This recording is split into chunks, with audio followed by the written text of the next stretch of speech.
నమస్తే welcome to VTV news Bharat Telugu. ఇప్పుడు headlines చూద్దాం.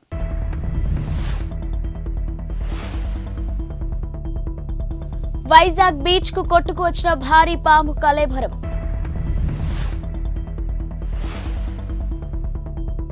రంజీ ట్రోఫీ సెమీఫైనల్లో ముంబై జట్టుకు శ్రేయస్ ఎంపిక.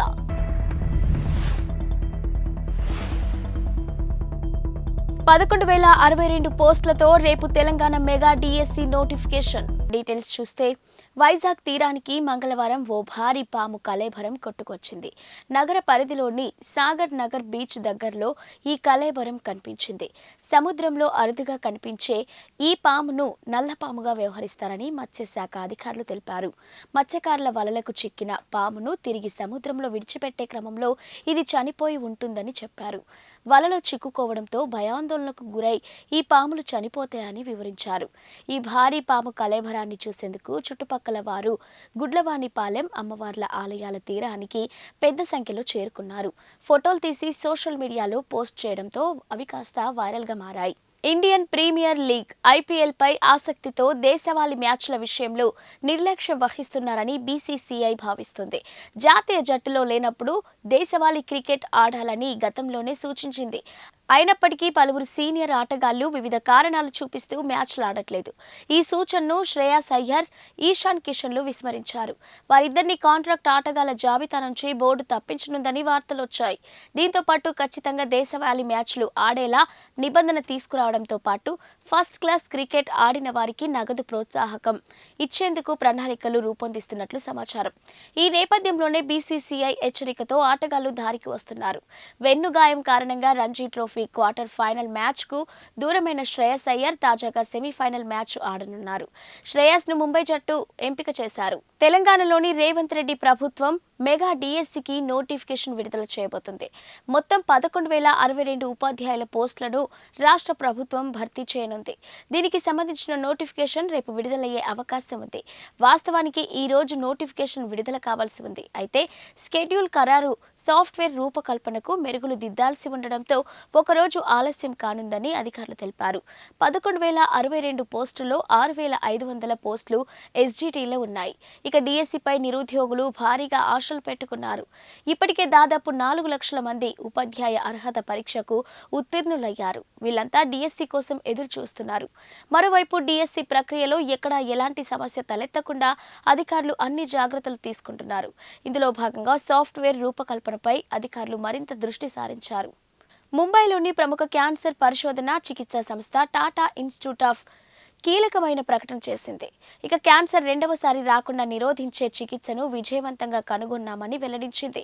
ఈ మేరకు ఒక టాబ్లెట్ ను అభివృద్ధి చేశామని పరిశోధనా బృందంలో భాగమైన Tata Memorial Hospital senior cancer surgeon doctor Rajendra Badwe తెలిపారు. ఇక టాబ్లెట్ విలువ కేవలం 100 రూపాయలు అని తెలిపారు.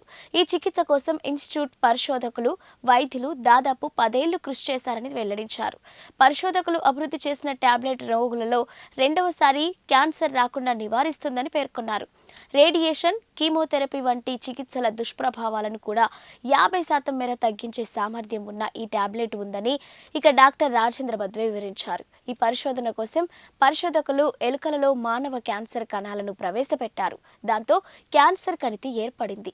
ఆ తర్వాత ఎలుకలకు రేడియేషన్ థెరపీ, కీమోథెరపీ సర్జరీతో చికిత్స అందించారు.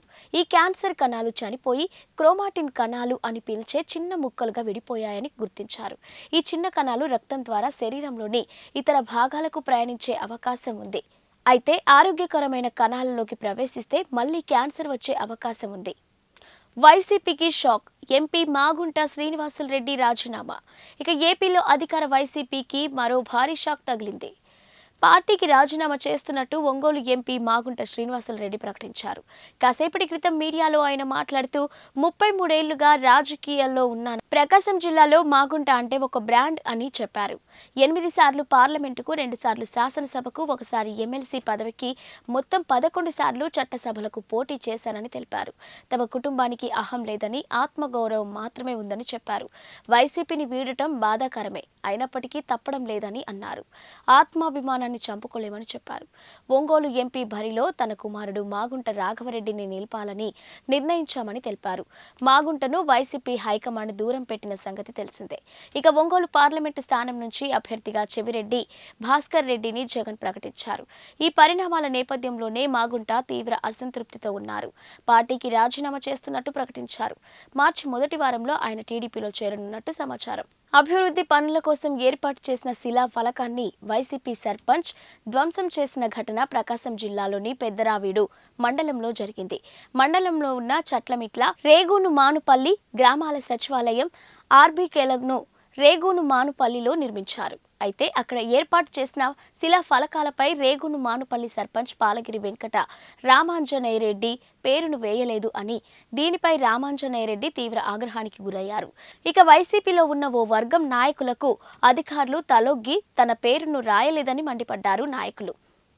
ఇక నాయకులు అధికారుల పేర్లను రాసి సర్పంచ్ల సంఘం అధ్యక్షుడిగా ఉన్న తన పేరును రాయలేదని విమర్శించారు. సుత్తితో శిలాఫలకాన్ని ధ్వంసం చేశారు. తనను గౌరవించకపోవడంతో బాధతో ఈ పని చేశానని చెప్పారు. రాజ్యసభ ఎన్నికల్లో భాగంగా హిమాచల్ ప్రదేశ్లో 6 కాంగ్రెస్ ఎమ్మెల్యేలు బీజేపీ అభ్యర్థికి అనుకూలంగా ఓటు వేసిన కొన్ని గంటల అనంతరం అనూహ్య రాజకీయ పరిణామం చోటు చేసుకుంది. రాష్ట్రంలో రాజకీయ సంక్షోభం దిశగా అడుగులు పడుతున్నాయి. జైరాం ఠాకూర్ నేతృత్వంలోని బీజేపీ లెజిస్లేచర్ పార్టీ నేతలు రాష్ట్ర గవర్నర్ శివప్రతాప్ శుక్లాను ఉదయం కలిశారు. బడ్జెట్ ఆమోదం కోసం అసెంబ్లీలో ఓటింగ్ నిర్వహించాలని గవర్నర్ను కోరారు. ఇక బడ్జెట్ సమావేశాలు ఆరంభానికి ముందు ఈ పరిణామం చోటు చేసుకుంది. బడ్జెట్ను ఆమోదింపజేసుకునే బలాన్ని కాంగ్రెస్ పార్టీ కోల్పోయిందని జైరాం ఠాకూర్ అన్నారు. ఇక గవర్నర్తో సమావేశం అనంతరం ఆయన మీడియాతో మాట్లాడారు. బీజేపీ ఎమ్మెల్యేలను స్పీకర్ సస్పెండ్ చేస్తారేమోనని అనుమానంగా ఉందని జైరాం ఠాకూర్ పేర్కొన్నారు. ఏపీ అసెంబ్లీ లోక్సభ ఎన్నికల్లో పోటీ చేయనున్న అభ్యర్థుల ఎంపికపై ఏపీసీసీ దృష్టి పెట్టింది. ఇప్పటికే అధికార వైఎస్ఆర్సీపీ ఆయా నియోజకవర్గాల సమన్వయకర్తలను నియమించగా, విపక్ష టీడీపీ జనసేన కూటమి కొన్ని నియోజకవర్గాలకు అభ్యర్థులను ప్రకటించడంతో వీలైనంత త్వరగా అభ్యర్థులను ఖరారు చేయాలని కాంగ్రెస్ యోచిస్తుంది. రాష్ట్ర వ్యాప్తంగా కాంగ్రెస్ టికెట్ల కోసం వచ్చిన దరఖాస్తులను పరిశీలించేందుకు హస్తం పార్టీ సిద్ధమైంది. ఈ మేరకు ఏపీసీసీ అధ్యక్షురాలు వైఎస్ షర్మిల నేడు రేపు భేటీలు నిర్వహించనున్నారు. ఇక విజయవాడలోని ఆంధ్రరత్న భవన్లో దరఖాస్తుదారులతో సంప్రదింపులు జరపనున్నారు. ఢిల్లీ లిక్కర్ స్కామ్లో విచారణకు హాజరు కావాలని బీఆర్ఎస్ ఎమ్మెల్సీ కల్వకుంట్ల కవితకు ఈడీ నోటీసులు జారీ చేసిన సంగతి తెలిసిందే. ఈ నేపథ్యంలో ఈ నోటీసులను సవాలు చేస్తూ కవిత సుప్రీంకోర్టులో పిటిషన్ వేశారు. గత ఏడాది సుప్రీంకోర్టులో పిటిషన్ దాఖలు చేశారు. మహిళనైన తనను ఈడీ విచారణకు పిలవడంపై ఆమె అభ్యంతరం వ్యక్తం చేశారు. తనపై ఈడీ ముందస్తు చర్యలు తీసుకోకుండా ఆదేశాలు జారీ చేయాలని సుప్రీంకోర్టును ఆమె కోరారు. ఈ పిటిషన్పై సుప్రీంకోర్టు నేడు విచారణ జరపనుంది. ఇక జస్టిస్ బేలా త్రివేది, జస్టిస్ పంకజ్ మిట్టల్ ధర్మాసనం పిటిషన్ను విచారించనుంది. మరోవైపు ఇదే స్కామ్లో కవితకు సిఆర్పిఎస్ సెక్షన్ 40A కింద సిబిఐ నోటీసులు ఇచ్చిన సంగతి తెలిసిందే. ఈ కేసులో ఇప్పటివరకు సాక్షిగా ఉన్న కవితను సిబిఐ నిందితురాలిగా మార్చింది. దీంతో ఈ కేసులో కవితకు ఉచ్చు బిగిస్తుందనే ఊహాగానాలు ఎక్కువయ్యాయి. అయితే ముందే నిర్ణయించిన కార్యక్రమాల దృష్ట్యా విచారణకు హాజరు కాలేనని సిబిఐకి కవిత లేఖ రాశారు. గతంలో ఇచ్చిన సెక్షన్ 160 నోటీసుకు 41A నోటీస్ పూర్తి విరుద్ధంగా ఉందని లేఖలో ఆమె పేర్కొన్నారు. ఇది తన ప్రజాస్వామిక రాజ్యాంగ హక్కులకు భంగం కలిగిస్తుందని చెప్పుకొచ్చారు. Namibia cricketer Jan Nicol Loftie Eaton చరిత్ర సృష్టించాడు. కేవలం 33 బంతుల్లోనే సెంచరీ బాదాడు. దీంతో టీ20 ఫార్మాట్లో అత్యంత వేగంగా సెంచరీ నమోదు చేసిన ఆటగాడిగా జాన్ నికోల్ అవతరించారు. ఇక మంగళవారం నేపాల్తో జరిగిన మ్యాచ్లో ఈ రికార్డును నెలకొల్పాడు. అతడి ఇన్నింగ్స్లో 11 4లు 8 సిక్సర్లుగా ఉన్నాయి. మొత్తంగా 36 బంతుల్లో 101 పరుగులు చేశాడు. టీ20లో అంతకుముందు 34 బంతుల్లోనే సెంచరీ నమోదు చేసిన నేపాలీ ఆటగాడు కుషాల్ మల్లా కళ్ల ముందే జాన్ నికోల్ రికార్డును తిరగరాయడం గమనార్హం. ఇక 2023లో మల్లా కేవలం 34 బంతుల్లో శతకం బాదాడు. నెదర్లాండ్స్ కూడా ఆడుతున్న ట్రై సిరీస్లో భాగంగా ఈ మ్యాచ్ జరిగింది. కీర్తిపూర్లో Tribhuvan University International Cricket Ground వేదికగా జరిగిన ఈ మ్యాచ్లో జాన్ సెంచరీతో నమీబియా నిర్ణీత 20 ఓవర్లలో 206 పరుగులు చేయగలిగింది. కాగా లక్ష్య ఛేదనలో నేపాల్ విఫలమైంది. 18.5 ఓవర్లలో 186 పరుగులకు ఆ జట్టు ఆల్అౌట్ అయింది. ఇవి ఇప్పటివరకున్న బులెటిన్ అప్డేట్స్.